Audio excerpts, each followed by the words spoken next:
welcome to Paris and to the 127th edition of Roland-Garros. What a beautiful sight. It's been a beautiful day.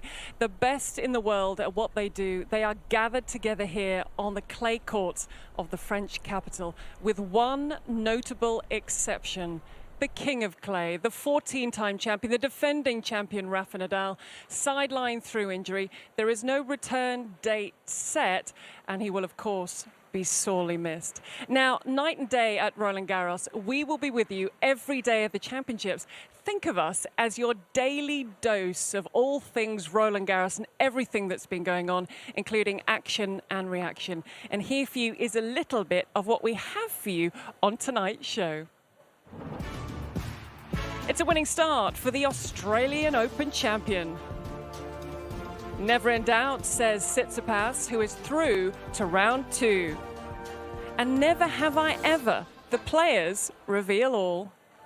Now, while there's no official night session on day one, there is a very special match that's taking place, and the players walked out onto Philippe Chatrier, not far from where I am now, about an hour ago. You see there Adrian Mannarino, who's the French number 2. Now, he was up against the French number 1, Ugo Humbert, in a match called the Match of Solidarity. Now, every point of this match will generate €100. That's courtesy of BNP Paribas, and that will all proceeds to Joe Wilfred Tsonga's charity that helps underprivileged children find their way in the world through the power of tennis. So we are hoping it is a very, very long match, and we'll keep you up to date with that and all the other action that's taking place during the course of the show. Now, day one, there were 40 matches on the schedule. A number of them have been completed. We wanted to bring you the highlights, the best bits from both, so we've separated them, and we're going to start for you with the action from the women's draw.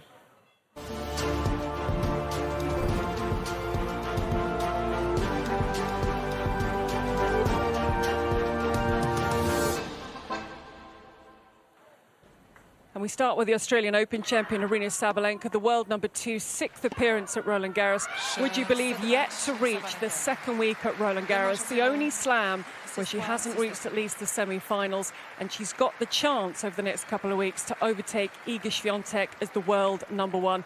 Some nerves at start. She moves, though, to 10-2 for the season on the clay, 6-3, 6-2, an hour and 11 minutes against Marta Kuszczyk in what Sabalenka said afterwards in her press conference was a tough first round. Yeah, it was tough first round, and especially after such tough loss in Rome. I mean, I know I was exhausted, but still this match is in your head. So yeah, emotionally I was a little bit nervous at the beginning, and yeah, I was just trying to keep fighting, keep finding my rhythm, keep adjusting to the court, and yeah, like point by point, I start building my game, and I start playing better and with more rhythm, and yeah, I was able to go for my shots without a lot of mistakes. Next to a match that a number of people tipped as an upset, and so it turned out to be. Karolina Muchova, 43 in the world. The rest of the seeded players will be delighted when she finally gets herself a seeding, having come back through injury. Such a crafty player, such a dangerous player. 5 of her 8 top 10 wins have come at slams. She knocks out the 8th seed Maria Sakkari in straight sets. Currently working with coach Kirsten Flipkins. And against Sakkari, this was a second win for Muchova at Roland-Garros. So this was a repeat of last year when she faced the Greek player. The Greek player was 3 at that stage, and it's something she reflected on when she spoke on court after her win. It's a little bit of a deja vu with this match with Maria. Very tough match. She's a great player, and yeah, it was almost same score, I think. So I'm glad we didn't play tiebreak, and I managed to hold the nerves and finish it in 2. There was a really good win for Leylah Fernandez, 36 in the world at the moment. Of course, the runner-up from the US Open in 2021. She was up against the Australian Open semi-final from this year, 21st seed Magda Linette. Now, it did go the distance, a third meeting between the two, a second meeting at Roland-Garros. They first met in 2020. Fernandez coming on top on that occasion, but just the third time that Fernandez is past the second round at a Grand Slam. Runner-up US Open 21, quarter-final Roland-Garros last year. So when she makes it past the first round, she tends to go on a deep run. And the home fans were left disappointed on Philippe Chatrier. Camilla Giorgi coming through against Elise Cornet. Now, from Cornet's point of view, 65 consecutive Grand Slam main draws, which is a record, 68 overall. But the applause for the Italian. Her best was around a 16 here last year, her 10th appearance. That's now 6 wins in a row for Camilla Giorgi against Elise Cornet, coming through on Philippe Chatrier in straight sets. So there for you, the highlights from the women's game. And don't forget to round up all the results. Make sure you go to rolandgarros.com. But we're just bringing you the best bits of some of the matches that took place today. And having seen the highlights from the women's draw, it's now time to look at the men's draw, starting with Stefanos Tsitsipas. He's one of 4 men that could possibly end the tournament as world #1. He was up against Yuri Vesely in on a protected ranking, only returned to the tour last month after a long-term sideline. Tsitsipas hasn't lost an opening match at a clay court tournament in 3 years, but today he was a breakdown in the first set, he dropped the third set, and he was 3-6 down in the 4th set tiebreak.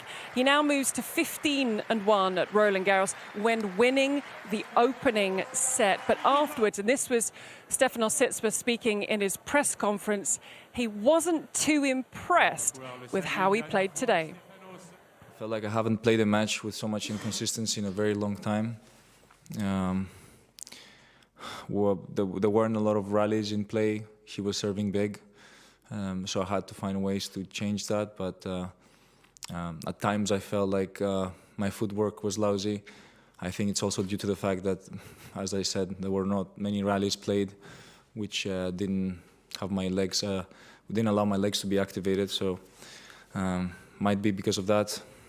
But otherwise, I'm happy with how things turned around, and my fighting spirit kind of went on full display in those last few points of the tiebreaker, and it was a great way to end it by just being patient and waiting for that chance to pop up. As that match was playing out, the home fans were dreaming the dream as Constant Lestian, who's a magician in his spare time, went 2 sets up against that man there, Karen Khachanov, the 11th seed, semi-finalist at the last 2 Grand Slams. But after 3 hours and 41 minutes, the Russian would turn it around. His 3rd win from 2 sets to love down. He's now 7-0 in the first round in Roland-Garros. What a win, what a turnaround for Khachanov. The home fans appreciating what they saw, and afterwards, Khachanov actually spent a little bit of time talking about his opponent, Constant Lestian. I know he was struggling for a few months with some injuries, you know, and for sure he was pumped to play here at home.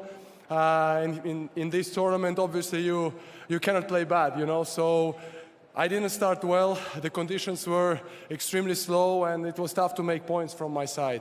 And I think as soon as I get used to a little bit, I changed the tension completely, and it helped. It helped. I started to play better, and I finished much better than I started. So I'm really happy. It was a tough match, physical, mental, and yeah, I'm in the next round. He's happy, and if you're looking for a magician for an event, then Lestian is the man to contact. Another 5-setter. This was Hubert Hurkacz against David Goffin. Now, they met at Roland-Garros last year, and Hurkacz won on that occasion, as he did today. You saw the celebration. It's his 5th 5-set victory at Roland-Garros. They're on court for, 3 hours and 37 minutes. It was 6-4 in the 5th. It was 3rd meeting between the two. Good fight from David Goffin, but Hurkacz just too good in the end, and he is through to round 2. Another 5-setter to bring you. Nuno Borges faced off 37 aces from John Isner, and on his 6th match point, he had come through the 10-point tiebreak in the 5th set. Look what it means to him. Isner had double faulted at 9-all. It set up that 6th match point. It's a first career main draw win at Roland-Garros for the Portuguese player. 63 has been his career high this year. He had about 6 career highs last year. He's currently 80. He's 26 in the world. And he said that he is living the dream. and it continues into round 2. And good to see that celebration once again as he falls down, and great to see Seb Korda back to winning ways. His first win since the 4th round at the Australian Open. Got to the quarterfinals at the Oz Open. A wrist injury sidelined him for nearly 3 months. Now, he returned last month in Madrid. Career high of 26 at the start of this year. He's a 24th seed here, comfortably through against Mackenzie McDonald. But as I say, good to see Seb Korda back to winning ways and through to round 2. So a reminder to round up all the results, Roland-Garros.com. But there's been plenty of action that's taken place. You've seen a good chunk of it there. And what we wanted to do for you now is highlight one moment in particular.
Now, that was Constant Lessin weaving his magic, but unfortunately didn't come out on top. If there's another moment that stood out for you from today, then get in touch on Twitter or on Instagram or via Roland-Garros.com. Now, we saw at the top of the show the players coming out for the match of solidarity. That's between the French number 1 and the French number 2. You can see that Adrian Manarino having his left thigh strapped. Now, it's Umber that is in a good position in this match. We hope that Manarino is able to continue for his fitness, and also for the fact reminder that every point is worth €100, courtesy of BNP Paribas, going towards Joe Wilfried Tsonga's charity to help underprivileged children use the power of sport to make their way in the world. But we will keep across that one for you while we're on air this evening with the show.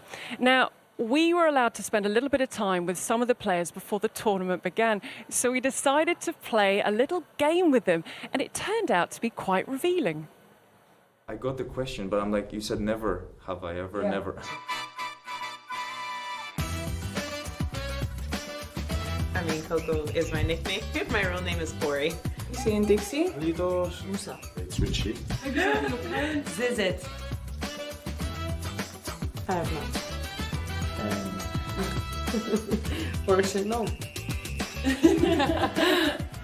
Only one. I have How many? a lot, I don't know. Oh, okay. Few. Yes. No, I have. Not especially recently, but sometimes you don't want to go practice. Every day. I don't want to go to practice, but I have to. This is answer for my coach.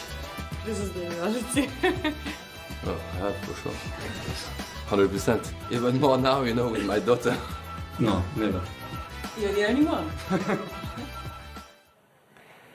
And as it turns out, never have I ever is actually quite hard to say over and over again, but there's plenty more from where that came from over the course of the next couple of weeks. This wonderful view of Roland-Garros. It's approaching 8:30 in the evening. There is still tennis underway. And just a couple of things to let you know about on tomorrow, which is day 2. We have 48 matches on the order of play. Novak Djokovic will be second match on Philippe Chatrier. It's 11:45 start on the main court. The first match is Karolina Pliskova against Sloane Stephens. Novak Djokovic there, the second, he was in great mood in his pre-match press conference. Everyone talking about Nadal being here, records, without him, the difference it makes. So it's going to be interesting to see him in action.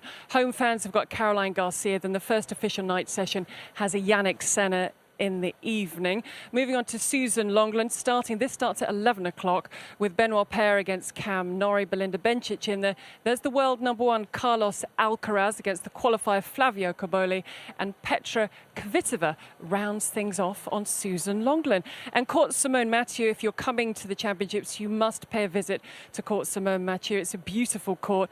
Kristina Mladenovic, 166 in the world, but with a wild card. Felix Auger-Aliassime against Fabio Fognini. And Artur Fils, who just won Lyon, a wild card, against Alejandro Davidovich Fokina. That is a match that really stands out.